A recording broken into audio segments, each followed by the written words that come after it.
So the Green Bay Packers have made some more salary cap moves this morning by restructuring both Jaire Alexander's contract and Preston Smith's contract. Packers restructured the contracts of stars Jaire Alexander and Preston Smith, source says, creating $9.456 million and $6.668 million in cap space. So as we all know, the Packers need to get under the salary cap before the new league year start, which is on March 16th. And a lot of the ways to do that would be to restructure players' contracts, pushing that money that you owe them out into future years, sometimes adding void years and pretty much saying, hey, we'll pay it later. We're not going to pay it right now. We'll pay it later. We've seen this a ton in the past 2 seasons where the Green Bay Packers are in salary cap trouble.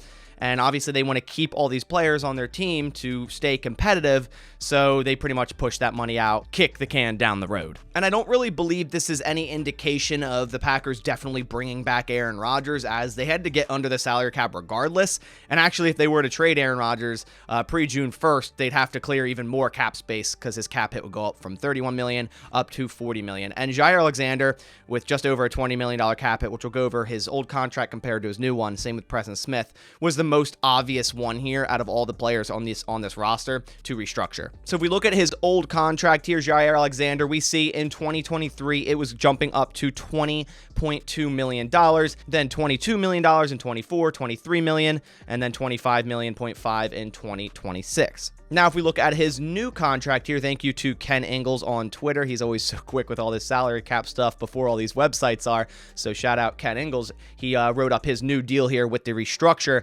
And as we see here, we're looking at the salary cap number here. In 2022, he had that $7 million mark. And as we see here in 2023, it was supposed to be just over $20 million. Now it's down to $10,794,000. Then it jumps up to 24.3 in 2024, 25.8 in 2025, and 27.8 in 2026.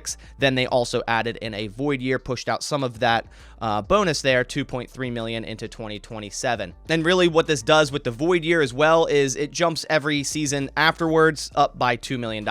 As we saw, the 2024 previously was $22 million, now it's $24 million. And the same goes for 2025 and 2026. So it's not that bad for future years. I think in 2026, a $27 million cornerback, one of the best in the NFL, isn't going to be that bad when we see all the new deals come, from now to then. And that void year also isn't bad if the Packers were to move on in 2027 or 2026. Dead cap of $2.3 million in 2027 isn't that bad. Now looking at Preston Smith's deal, this is one that I was kind of wondering what they were going to do with him. There was definitely an option of trading Preston Smith, but with how thin the Packers already are in the edge room, it didn't really make much sense. And Preston Smith has had 2 pretty good seasons back to back, and they're going to need him. They're definitely going to need him. He's still only 31 years old. He's signed until 2026 when he's 34 years old.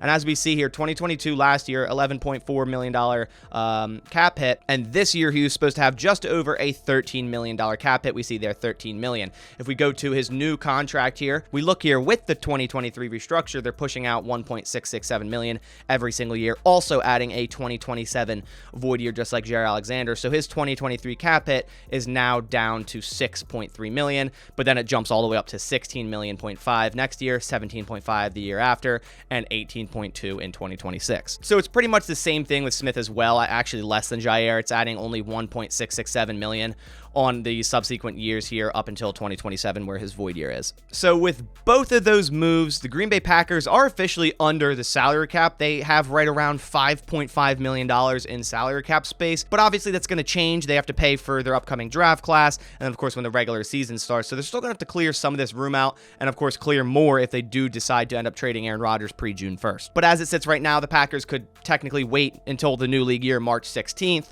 and be fine. Then if they wanted to cut anyone else with a post-June 1st designation, they could do that, saving a little bit more money. And there also are 2 more players that have big contracts that they could be restructured to save just around $18 million, just over $18 million.